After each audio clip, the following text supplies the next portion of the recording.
Hello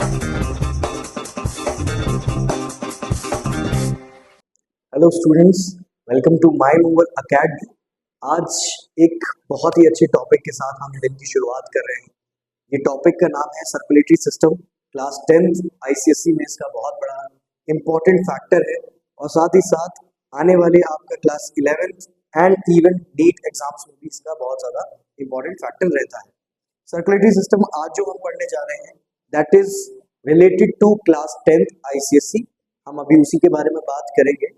आज की class में हम पढ़ने जा रहे हैं कि क्या क्या ब्लड के कंपोनेंट्स होते हैं, किस तरीके से हमारी बॉडी में ब्लड का सर्कुलेशन होता है और साथ ही साथ किस तरीके से हमारी बॉडी में ऑर्गन्स को ट्रांसपोर्टेशन से लेके कैसे एक एक ऑर्गन का इसमें रोल होता है, खासकर आर्टरीज एंड वेन्स का। अब हम स्टार्ट करेंगे एक बहुत ही छोटी सी चीज से कि आप लोग जानते हो हमारी बॉडी में क्या दौड़ रहा है, ब्लड दौड़ रहा है। अब अगर आप ब्लड के बारे में जानते हैं तो ब्लड क्या है?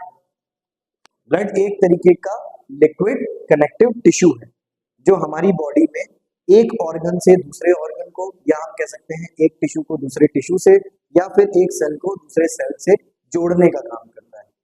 ठीक है, अब ये इंपॉर्टेंट क्यों हो जाता है इतना ज्यादा? ये इंपॉर्टेंट बच्चों इसलिए हो जाता है क्योंकि इसका एक सबसे जरूरी काम क्या है? वो है हमारी बॉडी को ऑक्सीजन सप्लाई करना, ए टू जेड, हर जगह, टिप टू बॉटम। हम कह सकते हैं यहाँ पे पूरी तरीके से ऑक्सीजन और ग्लूकोज का सबसे इंपॉर्टेंट रोल है। Okay, now let's talk about blood. Blood का एक सबसे इंपॉर्टेंट रोल क्या है कि ब्लड हमारी बॉडी में बह रहा है। दूसरी चीज, इसका ऑक्सीजन, ग्लूकोज जो अभी मैंने बताया, इनसे तो लेना देना है ही, बट ब्लड हमें कई चीजों में काम करता है। जैसे अगर आपको चोट लग गई तो आपका ब्लड लॉस हो जाएगा, उसको रोकने के लिए भी अभी कुछ चाहिए। हमारी बॉडी में जर्म्स आते हैं, बैक्टीरिया आता है, उसको रोकने के लिए भी कुछ चाहिए। तो आज हम उन्हीं को डिस्कस करेंगे। ठीक है, ज्यादा पकाते हुए नहीं, थोड़ा सा शॉर्ट में पढ़ेंगे। ठीक है, तो पहला है ब्लड। ब्लड के दो कंपोनेंट्स होते हैं। अगर हम देखें, एक होता है सेलुलर कंपोनेंट, एक होता है लिक्विड कंपोनेंट। अगर सेलुलर वाले की मैं बात करता हूं तो सेलुलर में आते हैं हमारे तीन, आरबीसीज, डब्ल्यूबीसीज एंड प्लेटलेट्स, यानी कि red blood cells, white blood cells और प्लेटलेट्स। और आप लोग जानते होंगे कि आरबीसीज को हम लोग क्या बोलते हैं? एरिथ्रोसाइट बोलते हैं। डब्ल्यूबीसीज को हम लोग क्या बोलते हैं? ल्यूकोसाइट बोलते हैं। और हमारी प्लेटलेट्स को हम लोग क्या बोलते हैं? थ्रोम्बोसाइट्स बोलते हैं। ठीक है, उसके बाद एक चीज आती है जो बच्चों के दिमाग में कंफ्यूजन पैदा करती है कि सर ये तो हमें पता है, लेकिन एक टर्म है टिश्यू फ्लूइड नाम का, वो कैसे हम आगे समझ नहीं पाते हैं। कभी कभी बहुत बच्चों का मैसेज आता है, यहाँ तक कि कमेंट भी बच्चे करते हैं कि टिश्यू फ्लूइड नहीं समझ में आया सर। तो टिश्यू फ्लूइड के बारे में थोड़ी सी बात कर लेते हैं। तो टिश्यू फ्लूइड होता क्या है असल में? सपोज मान लेते हैं कि ये हमारी एक कैपिलरी है और इसके अंदर ब्लड जो है वो बह रहा है। अब ये जो लिक्विड वाला पार्ट है, प्लाज्मा वाला, अब आप जानते हैं कि कैपिलरीज की वॉल बहुत ज्यादा थिन होती है, तो कभी कभी ये जो प्लाज्मा होता है ये इनमें से ऊज आउट होके बाहर आ जाता है। ठीक, अब जब ये बाहर आ जाता है तो ये बाहर के जो टिश्यूज होते हैं उनमें इकट्ठा होने लगता है। तो ये जो इकट्ठा हुआ फ्लूइड है जो टिश्यूज में इकट्ठा हो रहा है बच्चों, इसी को हम लोग बोलते हैं क्या? Tissue fluid. As you can see I have written it, plasma oozing out of capillary which get into tissues and form tissue fluid। Okay, आगे जाके ये लिम्फ बनाता है, लेकिन लिम्फ की बात हम बाद में करेंगे क्योंकि it is in the last of the chapter. Now अब बात कर लेते हैं हमारे main component that is RBC. अब आरबीसी को हम लोग एरिथ्रोसाइट तो बोलते ही हैं, लेकिन आरबीसी बनता कहाँ है? आरबीसी बच्चों बनता है हमारा बोन मैरो के अंदर। कौन से बोन मैरो के अंदर? तो प्लीज नोट कर लीजिए, ये बनता है रेड बोन मैरो के अंदर। बोन मैरो आप लोग जानते होंगे कि बोन मैरो एक तरीके का सबसे इंपॉर्टेंट पार्ट है। सो नाउ आप देख सकते हैं कि हमने बात करी कि रेड बोन मैरो से ये चीज होती है। अब बात कर लेते हैं कि इसको, ब्लड को रेड कलर कौन देता है, इसीलिए मैंने रेड मार्कर का इस्तेमाल किया है। तो आप लोग जानते हैं कि दे, अब ये रेड कलर जो मिल रहा है वो किससे मिल रहा है आपको? हीमोग्लोबिन से मिल रहा है। हीमोग्लोबिन के भी मैं आप लोग को समझाना चाहूंगा कि दो पार्ट होते हैं। अगर आप लोग जानते होंगे तो हीमोग्लोबिन में हीम पार्ट जो होता है बच्चों, वो आपका होता है आयरन का। काय का? आयरन। और जो आपका ग्लोबिन पार्ट होता है बच्चों, दैट इज आपका प्रोटीन पार्ट होता है। इसकी भी एक कहानी है, उसको अभी हम आगे डिस्कस करेंगे, ठीक है। नाउ लेट्स टॉक अबाउट एक इंपॉर्टेंट चीज के बारे में बात करते हैं कि आरबीसी जो होते हैं वो काहे के कैरियर होते हैं। तो सबसे पहला है ग्लूकोज, फिर ऑक्सीजन और फिर नेसेसरी सब्सटेंसेस। नेसेसरी सब्सटेंसेस का मतलब जैसे कि आपका NaCl, ठीक, नमक बॉडी के लिए जरूरी है, सोडियम आयन अलग, क्लोराइड आयन अलग, ठीक। आप लोग ने एक्सक्रीशन चैप्टर पढ़ा होगा तो उसमें इसका कितना ज्यादा जरूरी काम है। फिर उसके बाद आप लोगों ने पढ़ा होगा ऑक्सीजन। तो ऑक्सीजन को गोदी में बैठा के कौन लेके जाता है? हीमोग्लोबिन लेके जाता है। क्यों हीमोग्लोबिन लेके जाता है? तो आप लोगों को मैं बताना चाहूंगा, अगर आपने आरबीसी की शेप देखी होगी तो बच्चों वो कैसी होती है? बायकॉन्केव शेप की होती है। अब ये जो बायकॉन्केव शेप है ये एक्स्ट्रा इसको क्या दे रही है? सरफेस एरिया दे रही है। और ये सरफेस एरिया किसको मिल रहा है? हीमोग्लोबिन को। क्यों? ताकि ये ऑक्सीजन को गोदी में बैठा के पूरी बॉडी में टहला सके, ठीक। और वहीं पर कार्बन डाइऑक्साइड को गोदी में बैठा के लंग्स तक ला सके, ठीक। वो भी देखेंगे, बट अभी बेसिक पॉइंट बस इतना सा है क्या कि हमारी आरबीसी के लिए सरफेस एरिया बहुत जरूरी है, ठीक। फिर life span of RBC, life span कितना है बच्चों? 120 डेज। यस, 120 डेज के लिए लाइफ स्पैन होता है, क्योंकि हमारे सेल धीरे धीरे पुराने होने लगते हैं, कट फटने लगते हैं, और साथ ही साथ कटने फटने के साथ कभी कभी ये होता है जैसे इंजरी हुई जिसकी वजह से सेल्स में कुछ प्रॉब्लम आ गई, तो बहुत सारे रीजन होते हैं, बट ना लाइफ स्पैन इज 120 डेज। अब ये 120 डेज के बाद जाएंगे कहाँ सर? ये तो आपने बता दिया कि भाई डेथ हो जाएगी 120 डेज में इनकी, फिर ये कहाँ जाएंगे? तो उसके बाद ये एंटर करते हैं हमारी बॉडी के अंदर, एक ऑर्गन होता है स्प्लीन। स्प्लीन नाम का ये जो ऑर्गन होता है बच्चों, ये ऑर्गन आपके स्टमक के साइड में होता है, लेफ्ट किडनी के जस्ट ऊपर। इस ऑर्गन का काम क्या होता है? इसका काम होता है दैट, ये देखो टर्म मैंने एक लिखा है क्या? Graveyard of RBC. ग्रेवयार्ड यानी मुर्दाघर, या हम कह सकते हैं कब्रिस्तान। किसका? आरबीसी का। अब ये क्यों कहा मैंने? क्योंकि यहीं पर जाके ये जो डेड आरबीसी है ये डिस्ट्रॉय होती है दो अलग अलग पार्ट में। इनका हीमोग्लोबिन डूबता है आयरन और प्रोटीन पार्ट में, और ये होना भी जरूरी है। नए सेल्स बनेंगे तभी जब पुराने सेल्स खत्म होंगे, करेक्ट। जब आप ब्लड डोनेट करके जाते हो तो उस टाइम पे क्या होता है? ब्लड डोनेशन के टाइम पे आपकी बॉडी से 900 ml ब्लड तो निकल गया, तो क्या वो सेल्स बनेंगे? नहीं। जैसे ही आप ब्लड डोनेट करके हटेंगे तुरंत उसके बाद आपके बोन मैरो सेल्स उसको डिटेक्ट करेंगे और तेजी से वापस से आरबीसी का डिवीजन शुरू हो जाएगा। फिर बात कर लेते हैं हमारी आरबीसी काउंट कितनी होती है। आरबीसी काउंट बच्चों होती है हमारी 4.5 से लेके 5.4 मिलियन तक, ठीक। और ये क्यों हम बता रहे हैं? क्योंकि आरबीसी की काउंट सबसे ज्यादा होती है। अब एक और मैं पॉइंट आपसे डिस्कस करना चाहूंगा कि अगर आपके दिमाग में भी आया होगा कि सर अच्छा चलिए ठीक है हमने मान लिया 4.5 से 5.4 होती है, लेकिन क्या ऐसा हो सकता है कि कम हो जाए? तो अगर कम होगी तो एट दैट टाइम क्या होगा कि एक कंडीशन क्रिएट होती है जिसको हम लोग बोलते हैं क्या? एरिथ्रोपीनिया। क्या नाम है? एरिथ्रो फॉर एरिथ्रोसाइट एंड पीनिया यानी कम।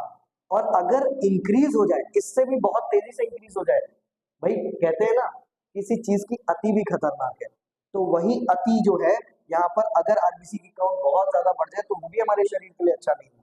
तो ये चीज आपका क्या कहलाती है? पॉलीसिथीमिया। क्या कहलाती है? पॉलीसिथीमिया। स्पेलिंग सब लोग नोट करेंगे, बहुत इंपॉर्टेंट टॉपिक है और बहुत इंपॉर्टेंट पॉइंट भी है।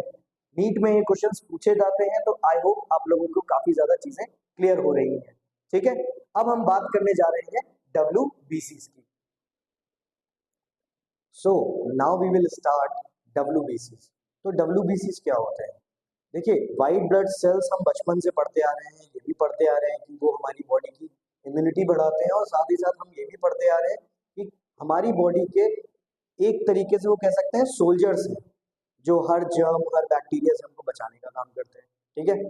लेकिन आज हम जो पढ़ेंगे कि WBC की क्या क्या खूबियां हैं, वो किस तरीके से काम करता है या क्या क्या चीजें करता है, उसके बारे में बात करते हैं। तो एज यू नो कि WBC का निक नेम या पेट नेम क्या है, या हम कह सकते हैं बायोलॉजिकल नेम जो क्या है वो क्या है? ल्यूकोसाइट्स। अब ल्यूकोसाइट्स के रिलेटेड एक फैक्ट है जो मैं एंड में बताऊंगा। पहला पॉइंट देख लेते हैं क्या है WBC का। They are irregular in shape. Yes, WBC जो होते हैं, आरबीसी की तो मैंने आपको शेप बताई थी, बायकॉन्केव होती है, लेकिन WBC की जो शेप होती है वो कैसी होती है? इरेगुलर। कैसी? Amoeboid shape. लेकिन ये अमीबॉइड शेप का कारण क्या है? देखिए, सबसे पहले है, ये मान लेते हैं हमारी कोई कैपिलरी है, और आप लोग जानते हैं कैपिलरी बहुत ही फाइन होती है, ठीक। अब उस कैपिलरी को अगर पार करना है तो इतने बड़े सेल को खुद को क्या करना पड़ेगा? छोटा करना पड़ेगा, स्क्वीज करना पड़ेगा। तो जब WBC अपने आप को अमीबॉइड शेप में ही स्क्वीज करता है, छोटा करता है, ताकि वो कैपिलरीज में पास हो सके और यहाँ जो मौजूद जर्म्स बैक्टीरिया हैं उनको खत्म कर सके, इसी प्रोसेस को बच्चों हम लोग बोलते हैं क्या? डायापिडेसिस। ये बहुत इंपॉर्टेंट है, प्लीज नोट इट डाउन। ये क्या है? डायापिडेसिस, जो कि एक बहुत इंपॉर्टेंट फैक्टर है, ठीक है। नेक्स्ट क्या है बच्चों? WBCs are also developed in bone marrow. जैसे RBC हमारा है वो बोन मैरो में डेवलप हो रहा है, वैसे ही हमारा WBC भी किससे डेवलप होता है? बोन मैरो से डेवलप होता है।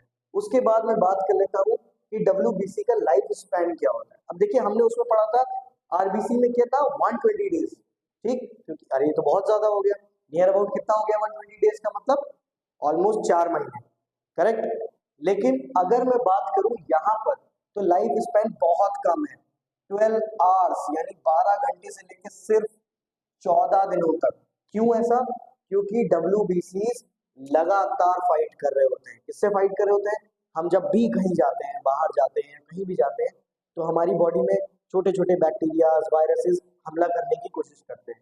उनको रोकना, हमारी इम्यूनिटी को मजबूत रखना और हमें बीमार पड़ने से बचाना, इसमें हमारे बेचारे सोल्जर्स जो हैं वो 12 आवर्स से लेकर 14 दिन के अंदर बेचारे मारे जाते हैं, ठीक है। अब बात कर लेते हैं इनकी काउंट। हमारी बॉडी के सोल्जर्स की काउंट क्या है? 4000 से 11,000 मिलीमीटर क्यूब, ये इनकी काउंट है, okay. Now let's talk about कि they have nucleus and they don't have any pigment, so they appear white. Yes बच्चों, हम इन्हें नाम दे रहे हैं क्या? WBCs यानी white blood cells। लेकिन क्यों दे रहे हैं? क्योंकि बच्चों इनके अंदर किसी भी प्रकार का कोई पिगमेंट नहीं होता, जिसकी वजह से ये व्हाइटिश अपीयरेंस देते हैं। और सबसे बड़ी चीज, यही एक अकेला है जिसके अंदर आपको RBC के अंदर न्यूक्लियस नहीं मिलेगा, लेकिन किसके अंदर मिलेगा? WBC के अंदर न्यूक्लियस मिलता है। अब मैं बात करूंगा कि WBC कितने प्रकार के होते हैं।